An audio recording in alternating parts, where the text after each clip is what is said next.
Ilang lalaki ang naliligaw ng landas, hindi dahil sa kahirapan, kundi dahil sa kawalan ng disiplina. Hindi ka sinusukat sa dami ng babaeng nakarelasyon mo. Walang tropeyo, walang medalya, walang gantimpala. Pero may kapalit, oras, pera, focus at minsan, pangarap. Ang tunay na lakas ng lalaki ay hindi nasa katawan, nasa kontrol. Kapag kaya mong kontrolin ang iyong pagnanasa, kaya mong kontrolin ang direksyon ng buhay mo. Maraming lalaki ang nagiging alipin ng pansamantalang kasiyahan. Isang text lang, isang tukso lang, at nawawala na ang focus. Unti-unting nauubos ang ipon, napapabayaan ang mga pangarap, nasasayang ang potensyal. Hindi masama ang pag-ibig, hindi masama ang pagnanasa. Pero kapag ito ang naging sentro ng buhay mo, doon nagsisimula ang pagbagsak. Ang disiplina ang naghihiwalay sa karaniwan at matagumpay.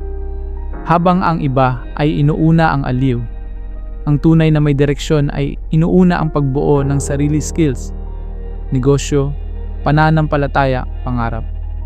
Hindi mo kailangang patunayan ang pagkalalaki mo sa dami ng conquest. Patunayan mo ito sa dami ng pangarap na tinutupad mo.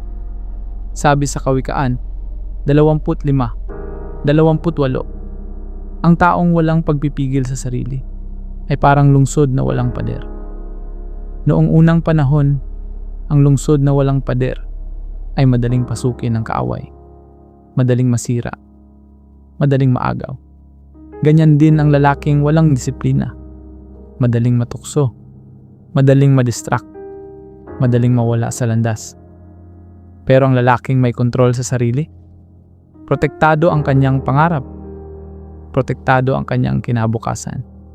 Ang tagumpay ay hindi lang tungkol sa sipag. Ito ay tungkol sa pagpili araw-araw.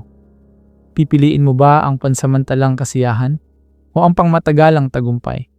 Ang tunay na alpha ay hindi maingay, hindi nagyayabang, hindi naghahabol. Tahimik siyang nagtatayo ng kanyang buhay. Tahimik siyang nag-iipon. Tahimik siyang lumalakas. Hindi dahil sa takot, kundi dahil may direksyon. Kung gusto mong magtagumpay, simulan mo sa disiplina. Isara mo ang pinto ng tukso. Buksan mo ang pinto ng oportunidad. Mag-focus, magpigil, magsikap. Dahil ang lalaking marunong maghintay at magkontrol, siya ang lalaking tunay na nagtatagumpay.